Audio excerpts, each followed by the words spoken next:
심장 근육을 먹여 살리는 매우 중요한 혈관입니다. 대부분은 안전하게 잘 끝납니다만 시술을 하는 과정에서 사실은 약간 오해 소지가 있습니다. 네, 안녕하십니까. 삼성서울병원 순환기내과 한주용입니다.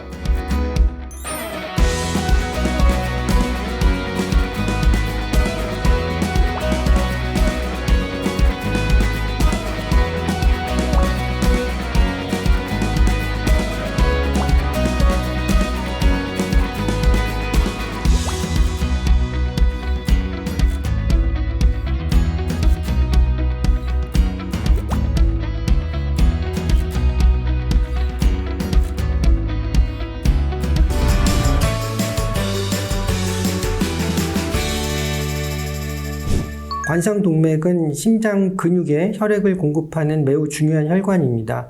왕관처럼 생겼다고 해서 관상동맥이라는 이름이 붙여졌고요. 심장 근육을 둘러싸고 크게 이제 세 가닥이 주행을 하고 있습니다. 이 관상동맥에 동맥경화가 쌓여서 혈관이 좁아지고 심장 근육의 혈액 공급에 문제가 생기는 병을 이제 관상동맥 질환이라고 하고요. 크게 협심증과 심근경색으로 나눌 수 있습니다. 동맥 경화 때문에 발생한다는 것은 공통적입니다만 아주 단순하게 말씀드리면 협심증은 혈관이 천천히 서서히 좁아지는 병이라고 생각하시면 될 것 같고요. 심근경색 혹은 이제 급성 관상동맥 증후군은 심장혈관이 갑자기 그리고 완전히 막혀서 발생한다고 이해하시면 될 것 같습니다. 동맥경화가 진행하는 것을 억제하기 위해서 콜레스테롤을 낮추는 약물이 제일 중요한 약물입니다. 동맥경화반이 터져서 심장혈관을 막는 심근경색으로 진행하는 것을 막기 위해서 아스피린과 같은 항열소판제가 역시 또 중요한 치료제이고요. 대개 관상동맥 질환을 가지신 분들이 고혈압이나 당뇨 등 동반질환을 가진 경우가 많기 때문에 이에 대한 적극적인 치료도 중요합니다.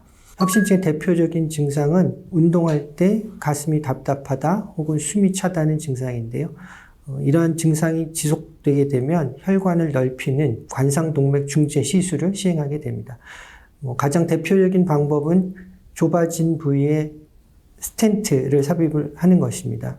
스텐트는 특수합금으로 만든 쇠망인데요. 언뜻 볼펜 스프링을 생각하시면 되지만 당연히 그것보다는 구조도 복잡하고 재질도 복잡합니다. 예전에는 대퇴 동맥을 많이 사용을 하였지만은 요새는 손목 동맥을 많이 사용을 합니다.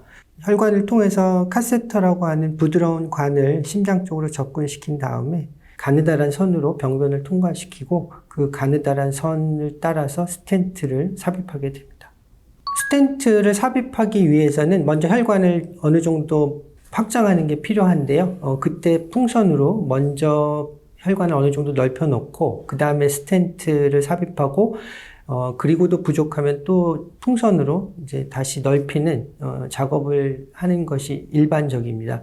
간단한 시술인 경우에는 30분에도 끝날 수 있습니다만 아주 복잡한 시술인 경우에는 서너 시간까지 시술을 하는 경우도 있습니다. 대부분은 환자분들은 의식이 깨어있는 상태에서 시술을 하고요. 그다음에 저희가 혈관을 통해서 접근을 하는데 그 부위에는 부분 마취를 하고 통증을 없앤 다음에 시술을 하고 있습니다.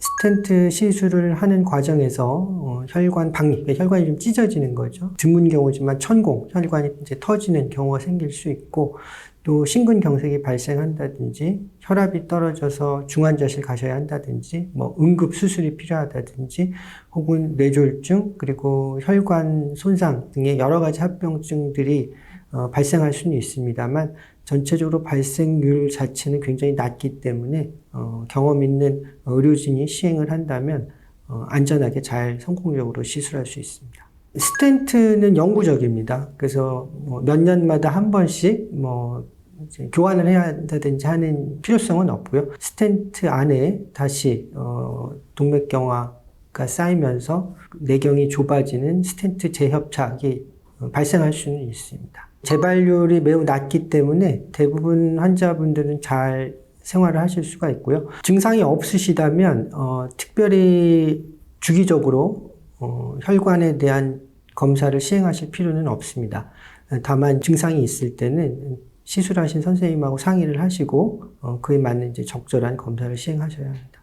스텐트를 넣은 이후에도 가장 중요한 것은 약물 치료입니다. 그래서 항열소 판제, 그리고 콜레스테롤을 낮추는 약물, 또 고혈압이나 당뇨와 같은 동반 질환을 잘 치료하는 것이 중요하고요. 담배를 피시는 분들이라면 당연히 금연이 중요합니다. 심근경색은 응급으로 병원에 찾으시는 경우가 많은데요. 아까 말씀드린 것처럼 대부분은 이제 스텐트를 사용해서 혈관을 넓혀주고 그 이후에는 약물 치료가 중요합니다. 역시 협심증과 마찬가지로 콜레스테롤 낮추는 고지혈증 약물, 그다음에 항열소 판제가 치료의 근간이 되고요. 그다음에 동반 질환을 잘 치료하셔야 되고 심근경색으로 인해서 심장 기능이 떨어지는 것을 막는 약제들을 같이 사용하게 됩니다.